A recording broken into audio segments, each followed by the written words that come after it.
तुम्ही फक्त बरोबर 13 तारखेपर्यंत एकदम डोळ्यात तेल घालून काम करा।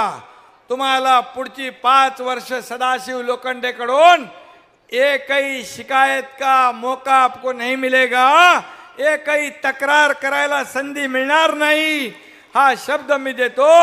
आणि आम्ही दोघं आहोतच, आपली दोघांची जिम्मेदारी आहे ना।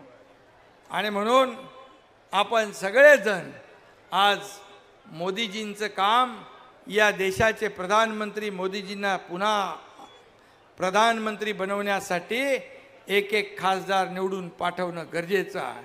आणि शिर्डी हे मोदी साहेबांचं पण श्रद्धेचं ठिकाण आहे। आणि म्हणून शिर्डीतला खासदार तुम्हाला प्रचंड मताधिक्याने पाठवावाच लागेल, अशा प्रकारची विनंती आपल्याला करतो। पुन्हा एकदा येत्या 13 तारखेला महायुतीचे उमेदवार सदाशिव लोखंडे यांची निशाणी धनुष्यबाण, या बटनासमोर बटन दाबा आणि सदाशिव लोखंडे यांना विजयी करा। धन्यवाद। जय हिंद, जय महाराष्ट्र। धन्यवाद।